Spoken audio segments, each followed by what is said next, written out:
이 자리에 오신 여러분들 주님의 이름으로 환영하고 축복합니다.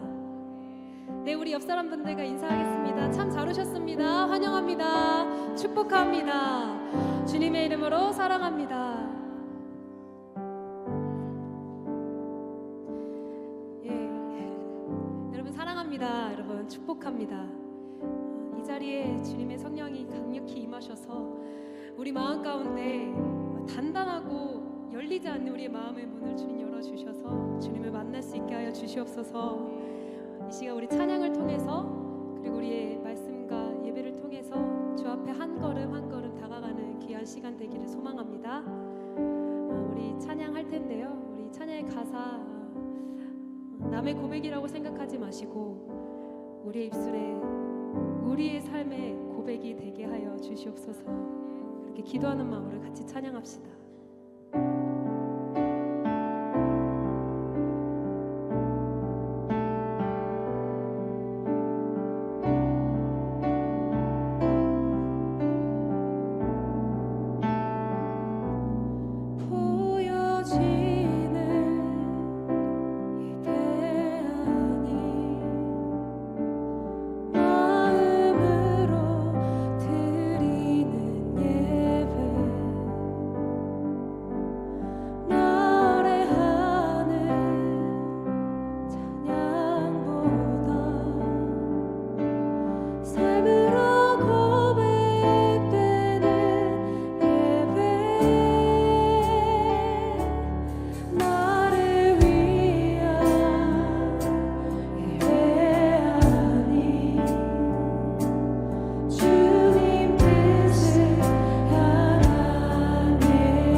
주 앞에 박수로 영광 돌립시다. 할렐루야.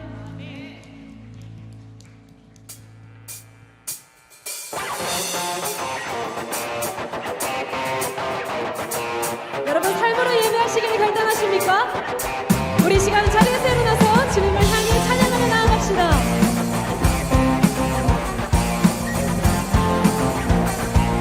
내 모든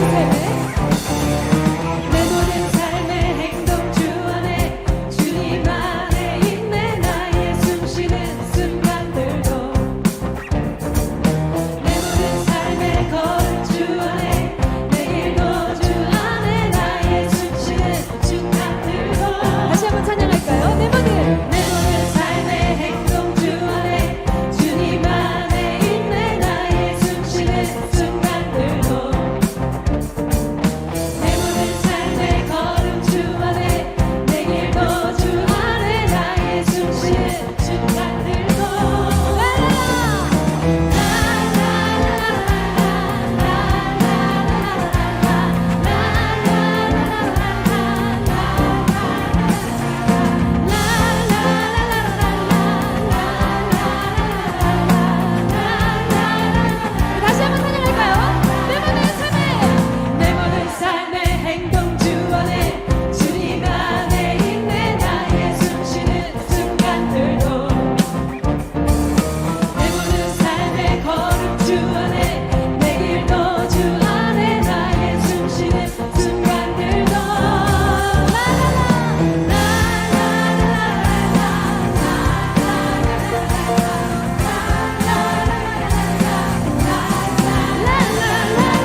기뻐하나이다. 주를 기뻐하나니 주의 이름 높이며 주의 이름 높이며 주의 이름 높이며 주를 찬양하나니 주를 찬양하나이다. 구하러 오신 우리 주님을 기뻐합니다. 주를 기뻐하나이다. 하늘 영광 버리고 이 땅 위에 십자가를 지시고 죄사의 내 무덤에서 일어나 하늘로 올리셨네. 주의 이름 우리 처음부터 다시 고백합니다. 주의 이름 높이며 주를 찬양합니다. 주를 찬양하니 주를 찬양하나니 나를 구하러 오신 주를 기뻐하나이다.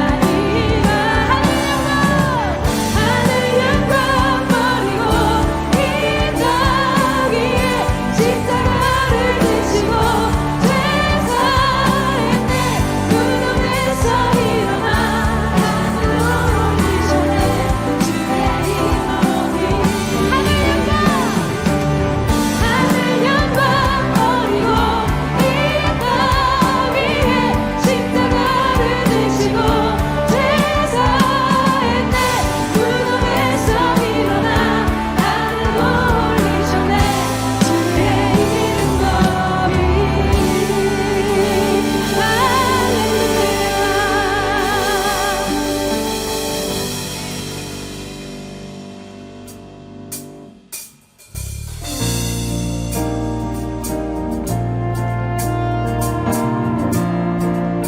여러분의 고백이 필요합니다. 그 시간 같이 고백하며 나아갈 건데요. 여러분 준비되셨죠? 같이 고백합시다. 주님 뜻대로.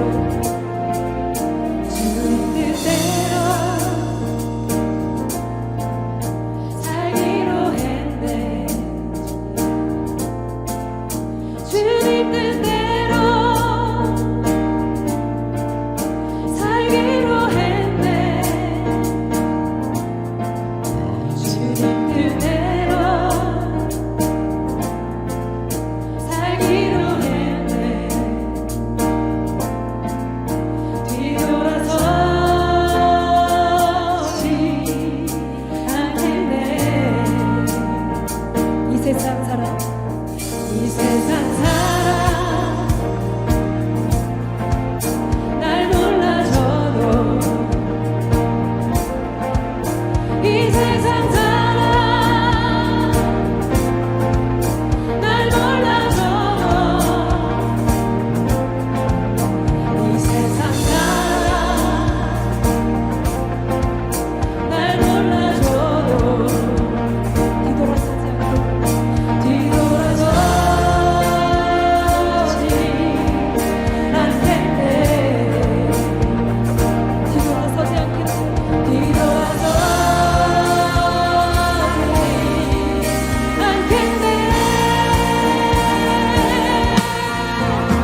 주님을 결코 배신하지 않겠습니다. 주님만을 따라 살겠습니다. 할렐루야.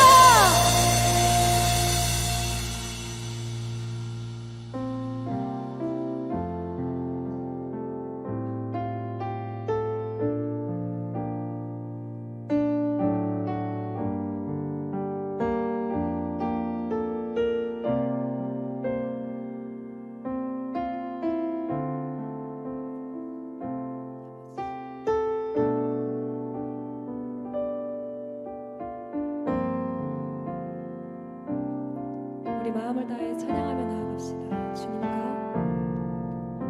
주님과 함께 하는 이 고요한 시간, 주님의 보좌 앞에 내 마음을 쏟네. 모든 것 아시는 주님께 감출 것 없는 내 맘 거저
같이 고백합시다. 사랑의 예수님, 사랑의 예수님, 나를 찾아오셔서 십자가로 대속하사 내 마음 그들이네. 오 사랑의 예수님, 지금 내 맘을 엽니다. 내 안에 거하셔서 나의 생명 되소서.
하나님, 우리가 주님을 향하여 우리의 마음을 활짝 엽니다.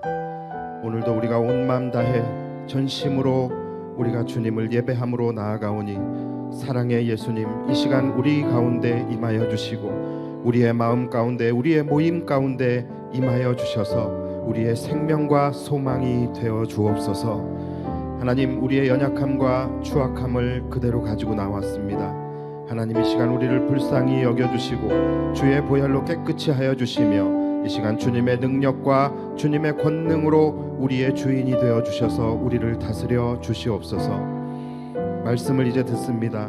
하나님, 들려지는 말씀으로 인하여 우리의 심령 골수가 쪼개어지게 하여 주시며 하나님께서 우리에게 주신 그 말씀이 우리의 삶의 길이 되고 등이 되어서 하나님의 은혜 가운데 날마다 한 걸음씩 나아가는 우리 모두가 되게 하여 주시옵소서. 오늘도 귀한 예물 정성껏 올려드립니다. 주의 나라와 주의 영광을 위하여 사용하여 주시고 물질들인 손길들의 그 마음의 소원도 응답하여 주셔서 하나님의 나라의 귀한 주역들이 되게 하여 주시며 물질로 드렸사오니 이들의 삶 가운데 더욱더 크고 놀라운 하나님의 한량없는 은혜가 날마다 베풀어지게 하여 주시옵소서.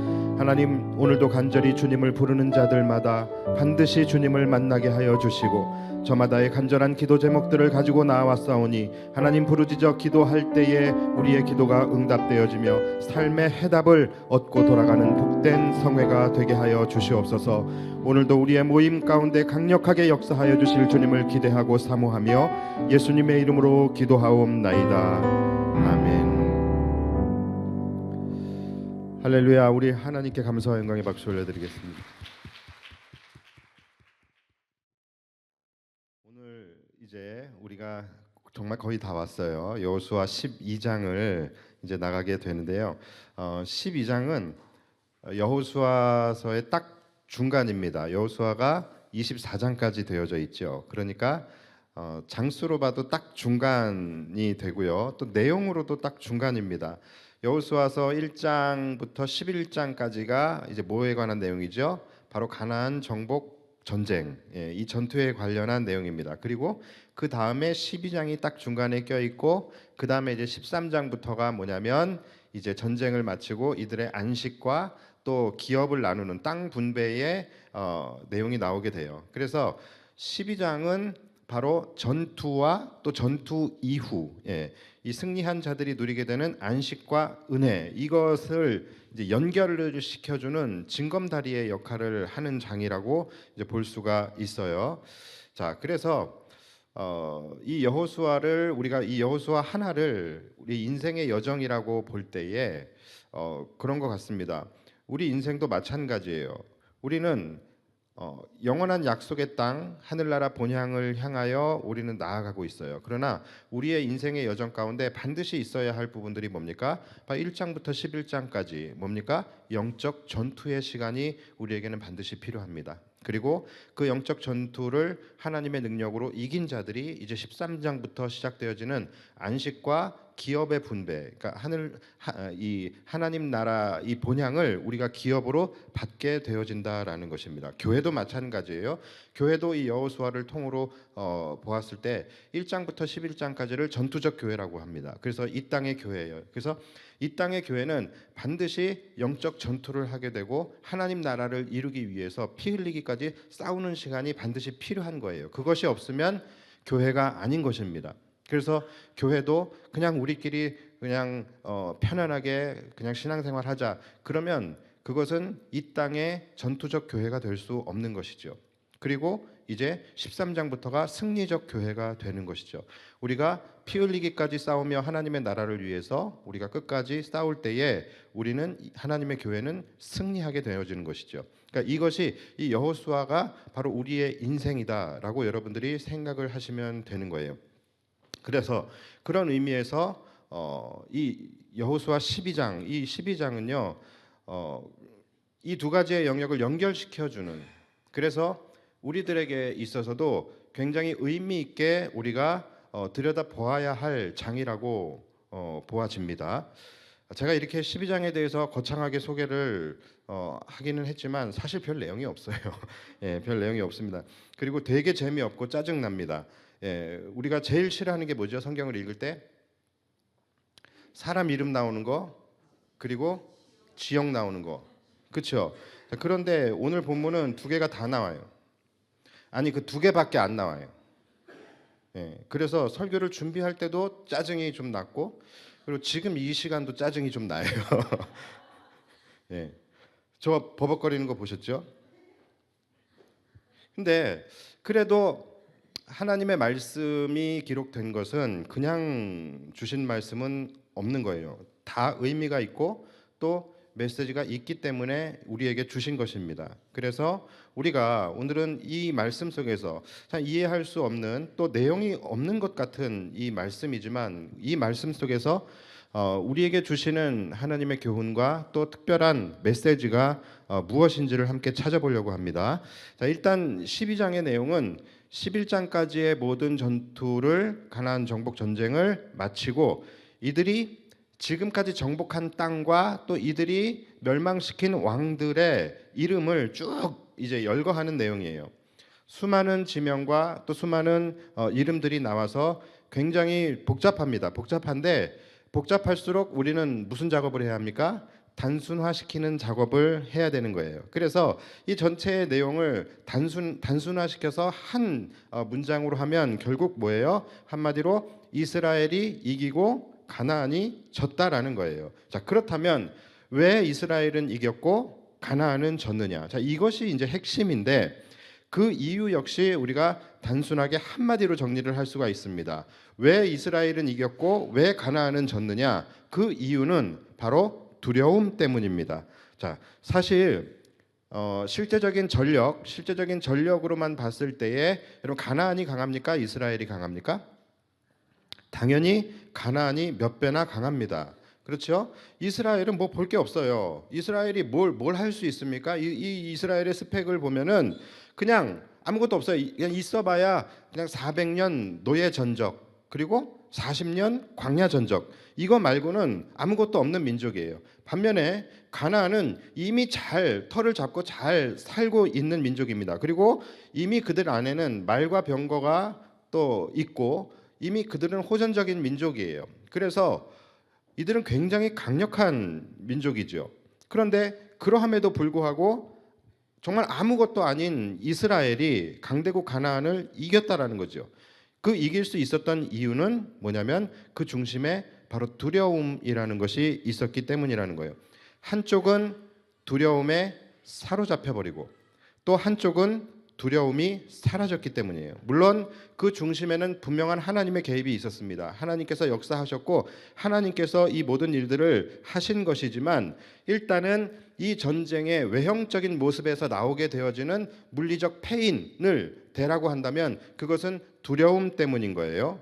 한쪽은 두려움에 사로잡혔고 한쪽은 두려움이 사라진 거예요. 하나님이 도우시는 전쟁, 하나님이 싸워주시는 전쟁이라고 해서 전쟁만 시작하면 막 하나님이 뿅 하고서 막 어떤 초자연적인 능력을 일으키셔갖고서 막 성령의 밧줄로 그들의 손과 발을 묶어버리고 막 다 하나님이 야 다 묶었다 그러면 이스라엘이 가서 막 이렇게 때리고 그렇게 해서 이기고 그런 전쟁이 아닙니다. 전쟁은 정상적으로 일어나는 전쟁이에요. 그런데 그 안에 뭐가 작용하는 거예요? 두려움이라는 게 작용을 하는 거예요. 그래서 가나안 백성들에게는 하나님께서 두려움을 주셔서 그들 안에 전의를 상실하게 하는 거예요. 그래서 정말 팔과 다리가 후들후들 거릴 정도로 그들 안에 극한 두려움을 이제 주셔서 싸우지 못하게 하는 것이고 또 반면에 이스라엘에게는 두려움이 사라지게 하는 거예요. 이스라엘 안에 얼마나 많은 두려움이 있었겠습니까? 말씀드렸다시피 그들은 아무것도 없는 민족이에요. 그들은 전투를 해본 경험도 없고 또 전투 훈련을 받아본 적도 없는 아무것도 없는 민족이에요. 그런데 강대국 가나안과 싸우려고 할 때에 그들의 마음 가운데 두려움이 없었겠습니까? 그런데 하나님께서 그 두려움을 걷어주시는 것이죠. 그래서 그들의 눈은 전의에 불타게 되고 마치 성난 사자와 같이 가나안을 더불어서 전쟁이 두렵지 않고 가나안이 두렵지 않고 그렇게 그들은 싸울 수 있게 되었던 것이죠. 그랬기 때문에 이기게 된 거예요. 그러니까 똑같은 전쟁이에요. 1대1로 싸우게 되어지는 똑같은 전쟁의 상황 속에서 한쪽은 두려움에 확 사로잡혀 버려요. 그리고 또 한쪽은 두려움이 사라져 버려요. 여러분 이게 싸움이 되겠습니까? 게임이 되겠습니까? 그러니까 핵심 키는 뭐예요? 두려움이라는 것이죠. 그들을 사로잡았던 그 두려움이 한쪽은 멸망과 죽음으로 가게 하고 그 두려움이 사라졌던 한쪽은 결국은 승리와 생명을 차지하게 되는 것입니다. 여러분, 우리의 인생 역시 마찬가지입니다. 우리 인생은 뭐의 싸움이냐면 우리가 살아가면서 어떤 상황을 만났느냐의 싸움이 아니라 어떤 상황을 만났을 때 그 두려움에 사로잡히느냐 아니면 사로잡히지 않느냐, 여기에 싸움인 것이죠. 우리 인생도 마찬가지, 두려움에 사로잡혀 버리게 되면은 결국은 멸망과 죽음으로 가게 되는 거예요. 그리고 우리 안에 두려움이 사라지게 되면 결국은 승리와 생명으로 나아가게 된다는 거, 여러분 이것을 꼭 기억하시기 바랍니다. 자, 그렇다면 이 두려움이라는 것, 이것이 중요한데 왜 두려움이 생기는 것이며 또 두려움은 우리가 어떻게 극복하며 이 두려움을 어떻게 사라질 수 있게 하는가, 자, 이것이 우리에게 가장 중요한 문제예요. 자, 그런데 이 두려움이라는 것은 굉장히 특이한 특성을 가지고 있습니다. 두려움은 우리가 보통 두려움이라는 것이 내 안에 일어나게 되어지는 감정이라고 생각해요. 그래서 내 안에서 수많은 감정들 중에 하나가 두려움이라고 생각을 하는데 여러분, 그렇지 않습니다. 두려움은 내 감정의 일부가 아니라 두려움은 영적 작용입니다. 다시 말해서 외부로부터 들어오게 되는 거예요. 외부로부터 단번에 심기워지게 되는 것입니다. 다시 말해서 두려움은 사단 마귀가 심어버리는 영적 허상과 같은 거예요. 그래서 두려움이 부어지게 되면은 단번에 우리는 공포에 사로잡혀 버리게 돼요. 그리고 또 그 두려움이 걷어지게 되면 또 단번에 그 두려움이 우리 안에서 사라져 버리기도 합니다. 예를 들어서 여러분들이 이제 혼자 밤길을 걸어가요. 그런데 그 길이 여러분들이 늘상 다니던 길이에요. 그래서 한 번도 그 길을 다니면서 무섭다고 여겨본 적이 없어요. 그런데 하루는 내가 똑같이 그냥 걸어가는데 아무 두려움이 없이 걸어가고 있는데 순간적으로 뭔가 이렇게 털이 곤두서는 듯한 그런 느낌을 받아요. 그래서 봤더니 저 앞에 하얀 소복을 입은 귀신이 쭈그리고 웅크리고 앉아갖고서 나를 쳐다보고 있는 거예요. 그럴 때 여러분 어떨까요? 두려움이 확 부어지게 되는 거예요. 그러면서 순간적으로 공포에 사로잡혀 버리게 됩니다. 이렇게 순간적으로 두려움이라는 영에 사로잡혀 버리게 되면 그때부터는 나의 모든 육체의 기능들이 다 결박되어 버리게 되는 거예요. 이 두려움의 영에 결박되어져 버리게 되는 거예요. 그래서 생각도 정상적인 생각을 하지 못하게 되어지고 행동도 마찬가지고 판단력도 잃어버리게 됩니다. 그러니까 너무나 쉽게 내가 무의식 중에 걸을 수 있던 그 걸음조차도 한 걸음을 떼기가 힘들어질 만큼 내 육체가 이 두려움의 영에 확 결박돼 버리게 되는 것이죠. 이렇게 여러분, 이 두려움에 쌓인다라는 것은 우리에게 굉장히 치명적인 거예요. 가나안 이 군사들이 두려움에 쌓여버리게 되니까 이들의 육체가 결박이 되어져 버린 것입니다. 그래서 판단도 제대로 하지 못하고 행동도 이상해지고 손발도 마음대로 움직이지 못하게 되고 이 결박돼 버린 것이거든요. 그런데 그렇게 해서 저 귀신을 보고서 내가 확 두려움에 휩싸여 버려요. 그런데 가만히 보니까 귀신이 아니라 그냥 쌀포대, 흰색 쌀포대였어. 그러면 흰색 쌀포대였다라는 것을 알게 되는 순간 우리는 두려움이 한순간에 또 싹 사라져 버리게 되는 거예요. 그러니까 별거 아닌, 정말 아무것도 아닌 쌀포대였는데 여기에 두려움이 부어져 버리게 되면 극한 공포에 사로잡혀 버리게 된다라는 거예요. 그러니까 이스라엘이 그랬어요. 이스라엘이 정말 별거 아닌 꺼다는 보릿자루처럼 정말로 그냥 아무 버려진 그런 쌀포대 같은 이스라엘이었지만 이 가나안 군사들에게 두려움이 부어져 버리니까 이스라엘이 이들의 눈에는 다 저승사자로 보였던 것이죠. 이처럼 두려움이라는 것은 부어지는 것이기 때문에 두려움이 부어지게 되면 순간적으로 공포에 휩싸이게 되어지지만 또 이 두려움의 영이 걷어지게 되면은 또 언제 그랬냐는 듯이 순간적으로 이 두려움이 사라지게 되는 것이죠. 제가 아주 어렸을 때였던 것 같아요. 몇 살 때인지는 기억이 안 나는데 아무튼 아주 어렸을 때였었는데 이 충남 옥천에 수련회를 간 적이 있습니다. 이 제 수련회는 아니고 이제 우리 교회 청년부 수련회인데 저는 이제 아버지를 따라서 간 거예요. 그래서 갔는데 이제 숙소가 그 시골 아주 깡시골이에요. 정말 그런 시골은 제가 한 번도 가본 적이 없었을 만큼 깡시골인데 그 시골 교회가 있고 숙소가 그 교회로부터 한 5분 정도 거리, 5분 정도 거리에 있는 이제 그 숙소가 있었어요. 근데 뭐 둘째 날이었는지 셋째 날이었는지 그 청년부 형 누나들이랑 노는 게 너무 재밌어가지고서 제가 저희 아버지한테 먼저 들어가라고, 나는 여기서 좀 놀다가 내가 혼자 알아서 가겠다고 이제 그러고서 놀았습니다. 이제 놀고서 이제 밤 늦게가 돼서 이제 집에를 가는데 한 5분 정도, 5분도 안 걸리는 거리였던 것 같아요. 그런데 저 아시는 분들은 아시겠지만 저는 의학적으로 고치지 못하는 아주 큰 병이 하나 있습니다. 그게 뭐냐면 이 길치와 방향치예요. 제 되게 심각하거든요. 근데 그 짧은 거리를 제가 길을 잃어버린 거예요. 그래서 뭐 깡시골이니까 아무것도 없어요. 뭐 불빛도 없고 아무것도 없는 그 상황 속에서 갑자기 순간적으로 이 두려움이 확 부어지면서 제가 이제 극한 공포에 이제 그 휩싸이게 됩니다. 그래서 아, 내가 지금 길을 잃었구나. 그때 제가 느꼈던 이 두려움과 공포가 아직까지 제가 막 이 소름이 끼칠 정도로 정말로 막 등골이 오싹하고 그랬어요. 그러니까 나는 지금 혼자고, 나는 지금 어리고, 지금 어둡고, 밤이고, 아무것도 보이지 않고, 그런 상황에서 그 다음은 뭡니까? 이제 순서에 따라서 이제 귀신만 나오면 되는 거예요. 그러니까 이제 귀신이 나올 일만 남았어요. 그런데 또 실제로 귀신이 이제 슬슬 나오려고 복선을 까기 시작하는 거예요. 막 여우가 오 이러고 막 풀숲에서 막 뭐가 막 지나가고 막 이러니까는 제가 정신을 이제 못 차린 거예요. 그래서 더 이상 거기서 걷지 못하고 그냥 주저앉아서 울었습니다. 그런데 소리도 못 내고 우는 거예요. 왜냐하면 소리를 내고 울면은 귀신이 찾아낼까 봐. 그래가지고서 소리도 못 내고서 그냥 그 자리에서 쭈그리고 앉아서 그나마 그래도 뒤에서부터 귀신이 공격하는 건 막아야 되겠다. 그래서 담벼락에다 뒤에다 등을 대고서 그리고서 거기서 쭈그리고 앉아서 정말 너무너무 공포스러워서 울었습니다. 그렇게 울고 있는데 순간적으로 하나님이 내 옆에 계시다라는 생각이 드는 거예요. 예, 그러면서 하나님이 나에게 말씀해 주시는 것 같아요. 주일아, 왜 걱정하니? 내가 지금 네 옆에 있단다 라고 말씀을 하시는데 하나님이 더 무서워요. 더 울었어요. 그래서 아니, 그 상황에서 여러분 하나님의 음성 들으면 얼마나 무서운지 아세요? 더 울었어요. 그랬는데 그때 이제 마침 그 시골 교회 이제 목사님이 오토바이를 타고서 저를 찾아다니다가 이제 저를 그때 발견을 한 거예요.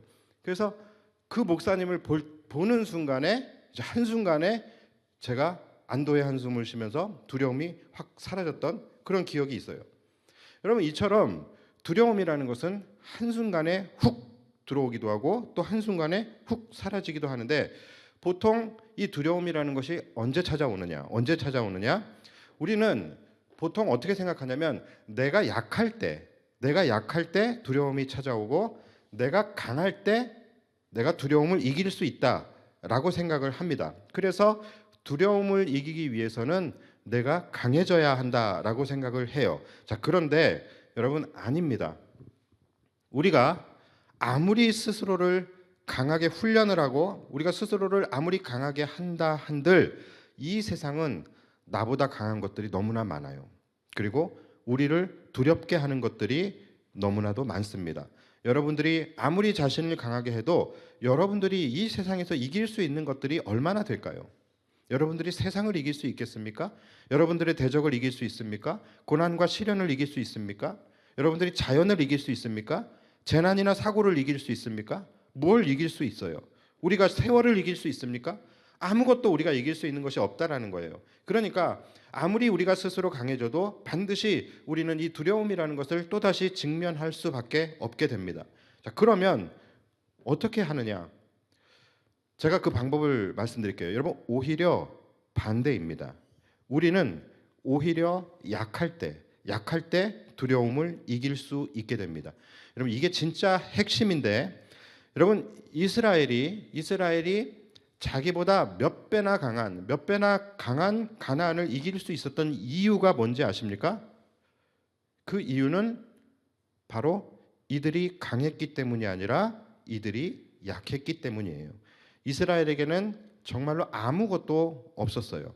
그들이 막 호전적이어서 전쟁에 능한 자들도 아니었고, 그들은 무기 하나도 스스로 만들지 못하는 그런 민족이었습니다. 그들은 말과 철병거도 없었고요. 또 주변에 그들을 도울 수 있는 그런 동맹국도 그들은 하나도 없었어요. 그렇게 그들이 약했기 때문에 그들이 할 수 있었던 것은 오직 뭐였습니까?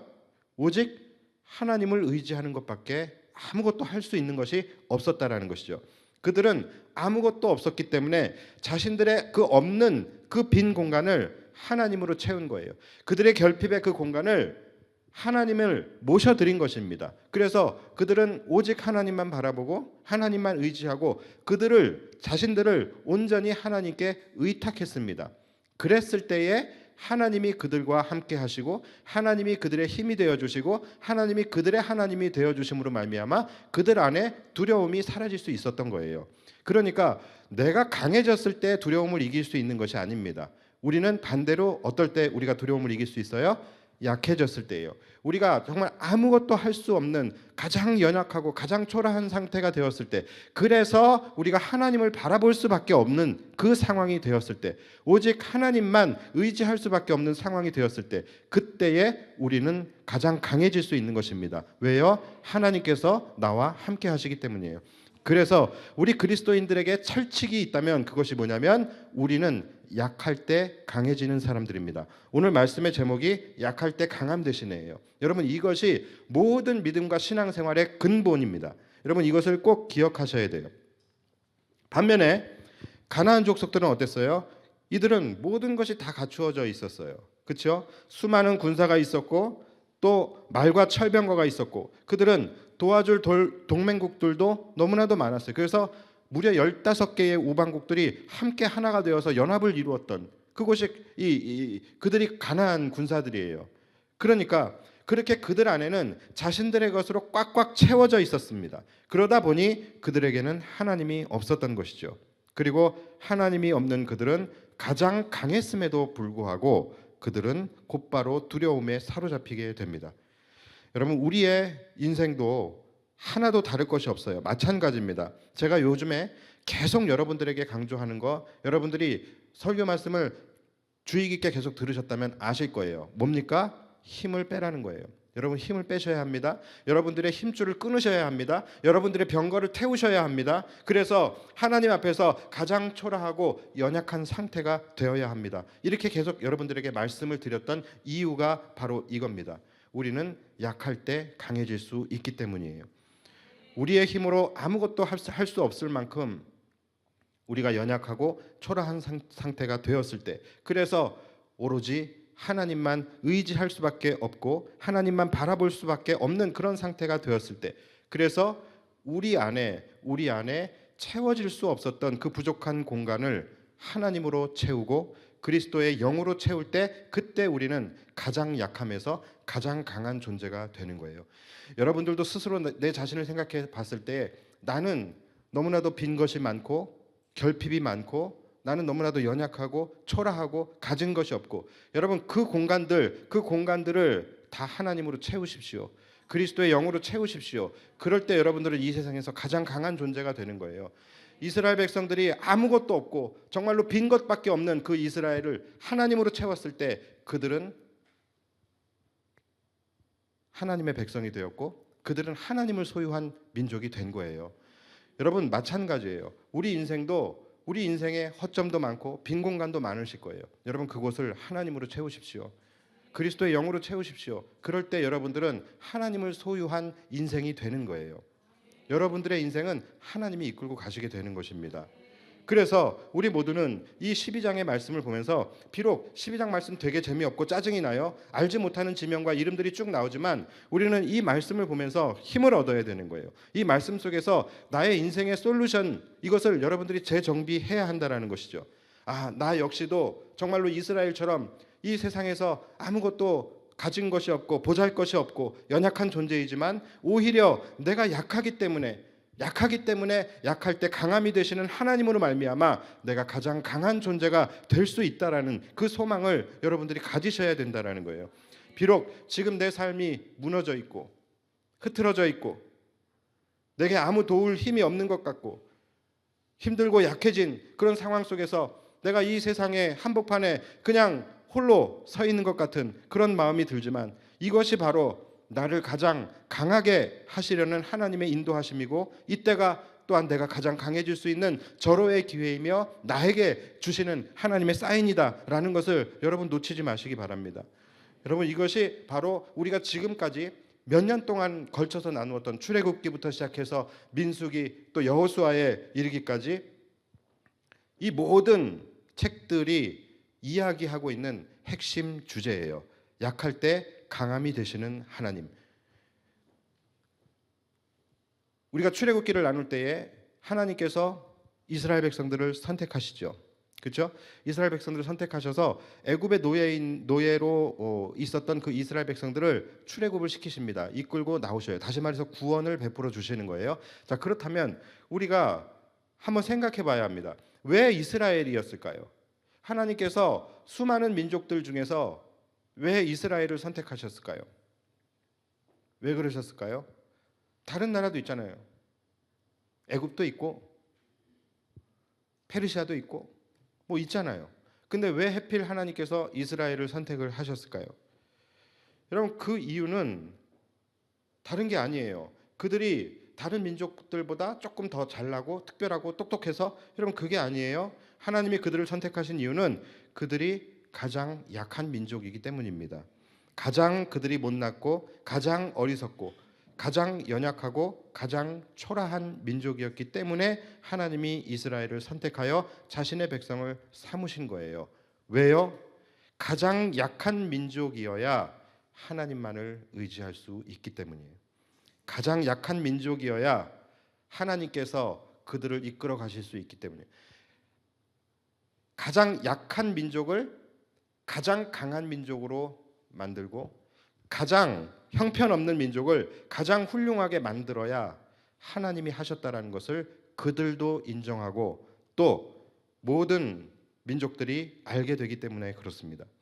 그러니까 우리가 하나님의 백성이라고 한다면 우리가 여러분 아무리 밑바닥까지 내려간다 할지라도 우리가 절대로 망하지 않는 이유가 있어요. 그 이유는 가장 약하고 가장 초라했을 때 하나님이 도우시기 때문입니다. 여러분 그리스도인들, 우리 그리스도 하나님의 백성들은요 약할 때 강함이 된다라는 것을 절대 잊으시면 안 돼요. 많은 사람들이 내가 이러다 망할 것 같고 내가 이러다 죽을 것 같고 내 인생이 무너질 것 같지요. 그런데 저는 지금까지 그렇게 무너진 사람들을 한 번도 본 적이 없어요. 여러분 우리는 하나님께서 붙드시는 인생들이에요. 그런데 언제 붙드시냐가 중요한 거예요. 언제 붙드십니까? 우리가 가장 약해졌을 때 우리를 붙드십니다.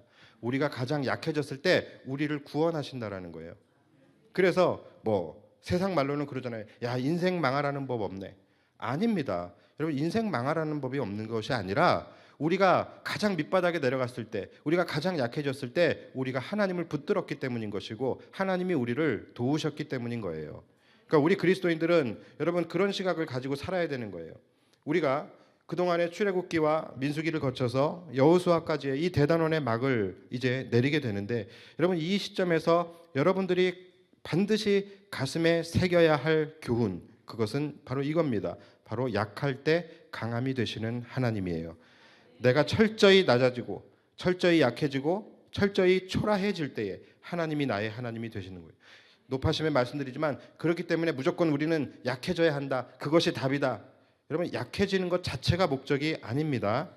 내가 철저하게 약해져서 그렇기 때문에 그 다음은 뭡니까? 하나님만 바라보고 하나님만 의지하고 하나님께 내 인생이 온전히 의탁되어진 그러한 삶을 살게 되었을 때 그때에 하나님이 우리의 하나님이 되셔서 우리의 힘이 되시고 우리와 함께 하시며 우리를 지켜주시는 거예요. 여러분, 이 원리가 바로 모든 믿음과 신앙생활의 근간이 되는 거예요. 구원도 마찬가지입니다. 겸손과 교만, 이 굉장히 강조하시죠. 그렇죠? 겸손과 이 교만, 이게 왜 중요합니까? 내가 스스로 강해지려고 하는 것이 교만이에요. 그리고 내가 스스로 약해지려고 하는 것이 겸손입니다. 그래서 교만은 패망의 선봉인 거고, 겸손한 자를 하나님이 붙드시고 그에게 은혜를 주시는 거예요. 여러분, 오늘 기도를 하실 텐데, 오늘 기도를 하실 때에도 여러분 가장 중요하게 여러분들이 해야 하는 기도가 바로 이 기도예요. 하나님, 나는 아무것도 아닙니다. 하나님, 나는 너무나도 연약합니다. 나는 비참한 죄인입니다. 나는 연약하여 아무것도 할 수 없습니다. 그래서 그 다음 뭡니까? 주님을 의지합니다. 그래서 주님이 필요합니다. 주님, 나와 함께 하시고 나의 하나님이 되어 주옵소서. 왜냐하면 우리가 그런 존재이기 때문에 그래요. 우리의 고백 중에 반드시 빠지지 말아야 할 고백은 예수님이 나에게 너무나 필요하다라는 거예요. 여러분, 지금까지 기도하실 때 어떤 기도를 많이 하셨습니까? 이 기도가 있었습니까? 기도할 때마다 우리는 주님이 필요합니다. 나는 주님이 없으면 살 수 없습니다. 그래서 주님만 바라보고 주님만 의지하겠습니다. 여러분, 이 기도가 지금까지 여러분들의 기도 중에 있었는지 없었는지 여러분 이것부터 체크해 보셔야 돼요. 이 기도가 없으면 안 되는 거예요. 예수님이 없으면 안 된다는 거. 내가 약하기 때문에 주님이 필요합니다. 내가 죄인이기 때문에 주님이 필요합니다. 내가 지금 멸망 가운데 죽음으로 나아가고 있으니 나에게 주님이 필요합니다. 바로 주님이 필요하다라는 고백이에요. 그래서 주님이 나의 힘이 되십니다. 나의 소망이 되십니다. 나의 생명이 되십니다. 여러분, 이 고백은 여기서부터 나오게 되는 거예요. 이 고백은 자신이 약해지지 않고 주님이 정말로 필요하지 않은 사람은 절대로 이것은 할 수 없는 고백입니다. 주님이 나의 힘이십니다. 생명이 되십니다. 소망이 되십니다. 나의 방패가 되십니다. 나의 산성이 되십니다. 여러분, 이것은 주님이 필요하다라는 얘기예요. 그래서 주님이 필요합니다예요. 다윗의 시편을 보시면 다윗이 계속 이 시편에서 하는 고백이 뭡니까? 주님은 나의 힘이십니다. 주님은 나의 방패이십니다. 주님은 나의 요새이십니다. 주님은 나의 산성이십니다. 여러분, 이 고백을 왜 다윗이 계속 그렇게 했겠어요? 이 주님 들으시면 기뻐하시니까 주님 들으시기 좋으시라고 그랬을까요? 아니에요. 다윗은 그만큼 주님이 필요했기 때문에 그래요. 다윗은 주님이 없으면 살 수 없기 때문에, 주님이 정말로 자신의 힘이 되시고 방패가 되시고 소망이 되시고 생명이 되시기 때문에 주님이 필요합니다를 이렇게 고백을 하는 거예요. 여러분, 우리가 지금 우리가 찬양할 때도 그렇고 기도할 때도 그렇고 이런 고백들 많이 하는데, 여러분, 이 고백은 정말로 내가 연약해지지 않은 사람, 정말로 그래서 내가 주님이 절실하게 필요하지 않은 사람은 할 수 없는 고백이라는 것이죠. 모든 우리의 믿음과 신앙은 여기서 시작이 되는 거예요. 내가 약할 때 강하신 주님을 바라보는 거예요. 지금 여기 우리 중에서도요, 지금 많은 분들이 여기 지금 앉아 계신데 우리 중에서도요, 주님을 필요하는 그 정도가 다 같을까요? 같지 않다라는 거예요. 그러니까 우리가 사모해야 할 것은 뭡니까? 내가 지금 이 중에서 주님을 가장 필요로 하는 사람이 돼야지. 그래서 주님이 나를 가장 먼저 쳐다보시게 해야지. 여러분, 이것을 우리가 사모해야 되는 거예요. 지금 우리 중에서 주님 가장 필요한 사람이 누굴까요? 그러면 누굴 것 같아요? 돈도 많고 부자고 뭐 하는 일도 잘 되고 잘 먹고 지금 잘 사는 사람, 그 사람이 주님을 정말로 필요할까요? 아니에요. 오히려 반대라는 거예요. 오히려 가장 약한 사람, 가장 초라한 사람, 가장 은혜가 필요한 사람, 이런 사람들이 주님을 더 필요로 하게 되는 거예요. 그래서 여러분, 우리가 약해져야 된다는 거예요. 내 힘으로는 아무것도 할 수 없는 사람들, 주님의 도우심이 없으면, 주님의 은혜가 없으면 단 하루도 살 수 없을 것 같은 사람들, 이 사람들만큼 지금 예수님이 필요한 사람이 어디 있겠어요? 그런 사람들이 예수님을 간절히 찾는 것이고, 그런 사람들이 주님이 나의 힘이 되십니다, 주님이 나의 소망이 되십니다라고 고백할 수 있는 거예요. 구원도 마찬가지입니다. 여러분, 내가 선하다고 생각하는 사람이 구원받겠습니까? 내가 강하다고 생각하는 사람이 구원받겠습니까? 아니에요. 구원 역시 내가 처절하고 비참한 죄인이라고 생각하는 그 사람이 구원을 받게 되는 거예요. 내가 추악하다고 생각하는 사람, 결국 그 사람들이 십자가의 은혜를 필요로 하게 되는 거예요. 그러니까 내가 지금 무엇이 필요한가를 여러분들이 보셔야 돼요. 내가 정말로 지금 십자가의 은혜가 필요한가? 내가 정말로 지금 하나님의 은혜가 필요한가? 예수님이 필요한가? 예수님의 사역도 한번 보십시오. 예수님이 누구와 함께 하셨습니까? 강한 사람들, 바리새인들, 서기관들, 성전 지도자들, 나라의 정치가들, 이런 사람들과 예수님이 함께 하셨어요? 아니죠. 예수님은 소외된 자들, 고아와 과부, 죄인들, 이들과 함께 하셨다라는 것이죠. 뭡니까? 왜 예수님께서 그들과 함께 하셨어요? 그들이 예수님을 절실히 필요로 하기 때문에 그래요. 예수님이 정말로 필요한 자들은 그들이기 때문에 그렇다라는 것이죠. 그래서 우리의 삶은 항상 예수님이 필요한 상태가 돼야 되는 거예요.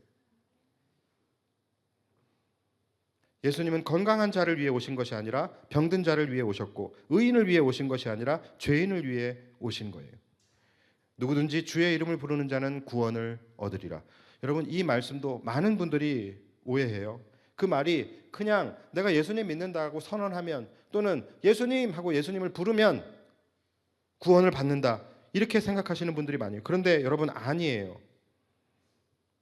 예수님을 부른다라는, 누구든지 주의 이름을 부르는 자, 여러분, 이 부른다라는 것은 뭐냐면 내가 살기 위해서 주님을 간절히 부르는 거예요. 주님밖에 의지할 분이 없고 주님 외에는 길이 없어서 주님이 정말로 간절히 필요해서 부르는 자들, 그 부르는 자들이 구원을 받는다라는 것입니다. 뭡니까? 내가 약할 때 강함이 되시는 주님을 말씀하고 계시는 거예요. 여러분, 지금 이 시간 이 자리에 나왔는데 하고 많은 사람들 중에서 왜 하나님께서 여러분들을 이 자리에 부르셨을까요? 예배는 나의 의지로 오는 것이 아닙니다. 부름입니다. 주님께서 부르셨기 때문에 여러분 이 자리에 계신 거거든요. 하고 많은 사람들 중에서 왜 여러분들을 부르셨을까요? 여러분들이 믿지 않는 사람들보다 더 똑똑하고 더 잘나고 더 뛰어나서요? 여러분, 그것이 아니에요. 주님이 여러분들을 부르신 이유는 주님이 이스라엘을 부르신 이유와 동일합니다. 우리가 가장 약하기 때문이에요. 우리가 가장 못났고 가장 어리석고 가장 연약한 존재이기 때문에 우리를 택하여 주신 것입니다. 그러니까 우리의 공로는 아무것도 없는 거예요. 굳이 우리가 자랑할 것이 있다면 우리의 강함이 아니라 우리의 약함이라는 거예요. 그래서 고린도전서 1장 26절에 뭐라고 말씀을 하시냐면, 형제들아 너희를 부르심을 보라. 자, 무슨 말씀입니까? 형제들아 주님이 뭐 때문에 너희를 부르셨는지를 보라는 거예요. 형제들아 너희를 부르심을 보라. 그 다음에 말씀이 뭐냐면, 육체를 따라 지혜로운 자가 많지 아니하며 능한 자가 많지 아니하며. 제가 안경을 바꿨더니 옛날 안경을 이게 쓰고 왔더니 문벌 좋은 자가 많지 아니하도다. 자, 뭡니까? 지혜로운 자가 많지 아니하며. 그러니까 너희가 지혜로워서냐? 너희에게 지혜가 있느냐? 또 능한 자가 많지 아니하며 너희가 능력이 탁월해서냐? 문벌 좋은 자가 많지 아니하며 너희가 지식이 있냐? 명예가 있냐? 권력이 있냐? 뭐 하나 잘난 것이 있어서 하나님이 너희를 부르신 줄 아냐라는 거예요. 그리고 27절, 그러나 하나님께서 세상에 미련한 것들을 택하사 지혜 있는 자들을 부끄럽게 하려 하시고 세상에 약한 것들을 택하사 강한 것을 부끄럽게 하려 하시며 하나님께서 세상에 천한 것들과 멸시받는 것들과 없는 것들을 택하사 있는 것들을 패하려 하시나니 이는 아무 육체도 하나님 앞에서 자랑하지 못하게 하려 하심이라. 자, 뭡니까? 하나님께서 우리의 약함을 들어서 강하게 하시겠다라는 거예요. 그래야 너희 힘으로 능으로 된 것이 아니라 오직 하나님의 주권적 능력으로 너희를 구원에 이르게 할 수 있음을 우리 모두가 함께 인정할 수밖에 없기 때문이라는 거예요. 그 누구도 자신의 능력임을 자랑하지 못하게 하시려고 오직 우리를 통하여 하나님의 영광만 나타나게 하려 하심이라는 것이죠. 그래서 바울 사도 역시 고린도후서 12장에서 뭐라고 말씀합니까? 나를 위하여는 약한 것들 외에 자랑할 것이 없다라고 말씀을 하시는 거예요. 그러니까 여러분, 우리의 자랑은 뭡니까? 우리의 강함이 아닙니다. 우리의 뛰어남이 아닙니다. 우리의 구원도 아니에요. 우리가 자랑할 것은 우리의 약함입니다. 우리가 약했기 때문에 하나님이 나를 불쌍히 여겨주신 것이고, 우리가 약했기 때문에 하나님이 나를 선택해 주신 거예요. 그래서 우리가 구원에 이른 것입니다.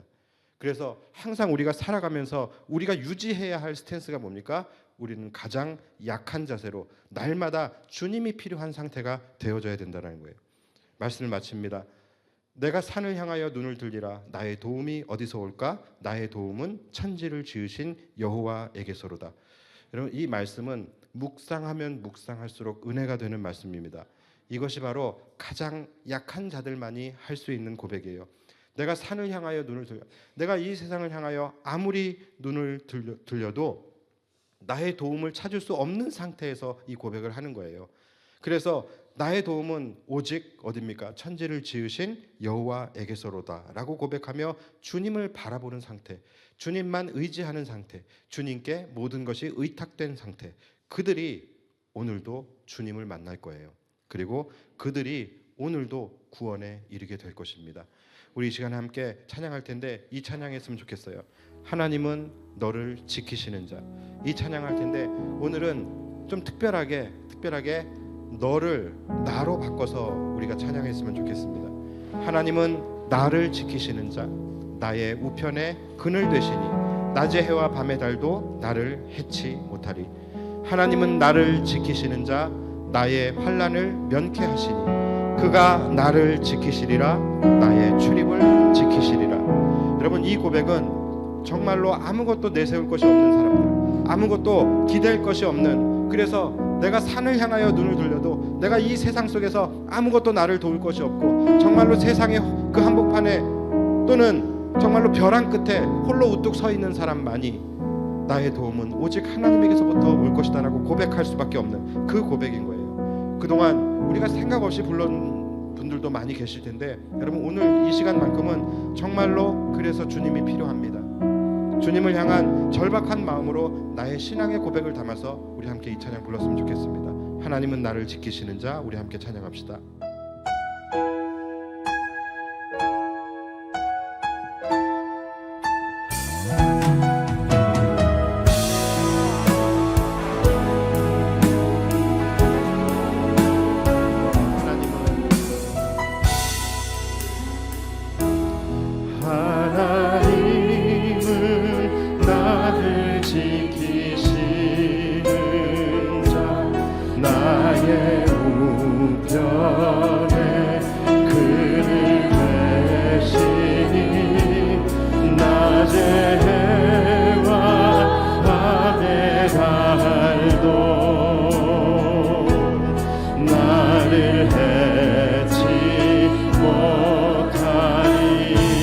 하나님은 나를 지키시는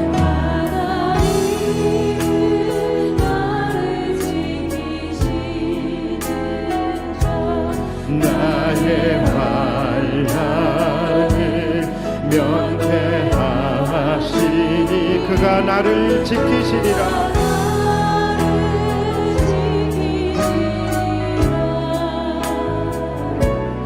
나의 출입을 지키시리라. 눈을 들어 산을 보아라. 나의 도움 어디서 보나. 천지 지으신 나를 만드신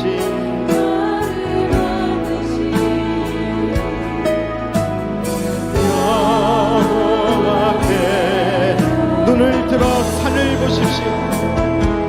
눈을 들어 산을 보아라. 나의 도움이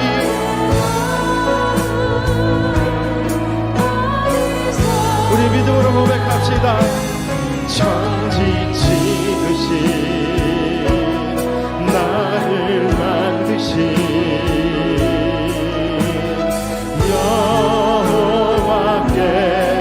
다시 한번 이 찬양 부를 때 하나님은 나를 지키시는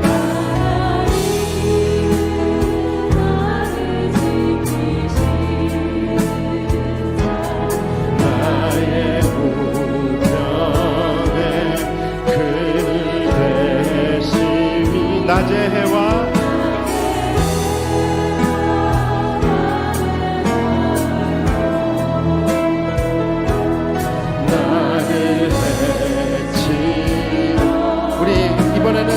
여러분들을 축복합시다. 하나님은 너를 지키시는 자. 하나님은 너를 지키시. 그렇습니다. 하나님은 여러분들의 하나님이십니다.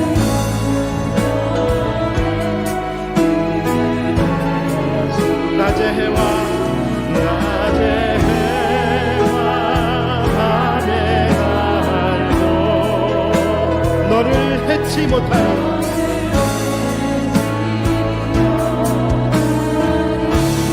눈을 들어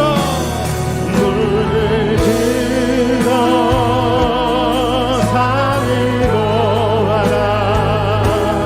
너의 도움 어디서 오나. 그렇습니다.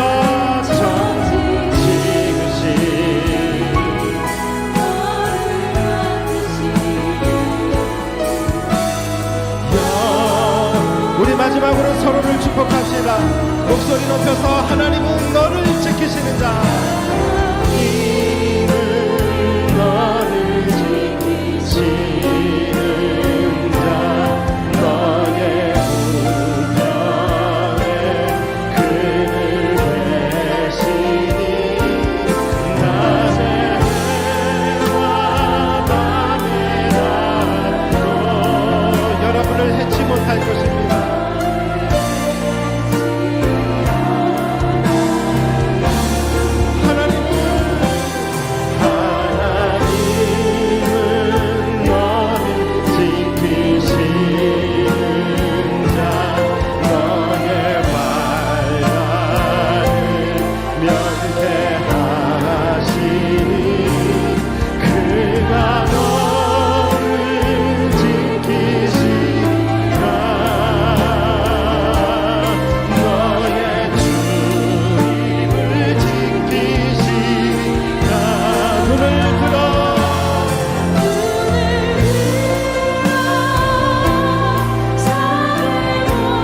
그렇습니다. 우리의 도움이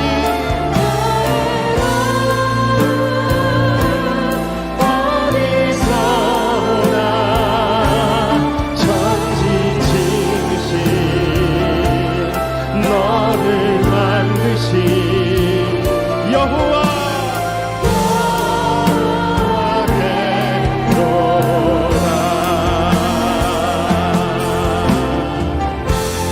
약할 때 강함 대신에 나의 보배가 되신 주 나의 모든 것.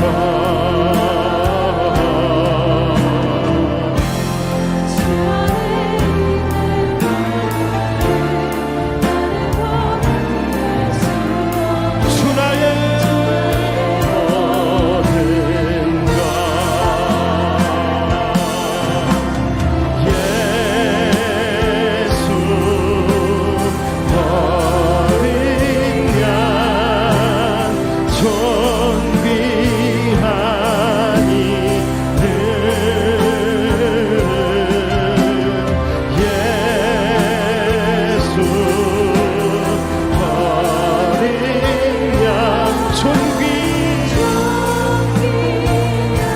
그렇습니다. 십자가 죄 사하셨네. 십자가 죄 사하셨네. 주님의 길 찬양해. 주 나의 모든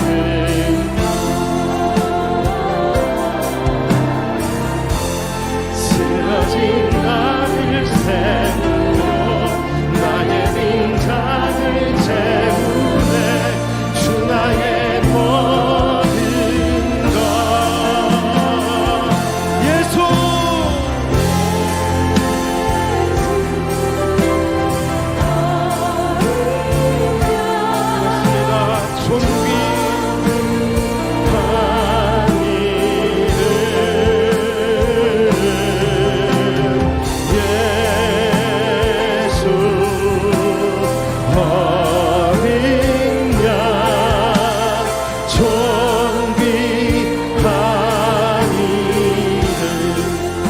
예수 예수 어린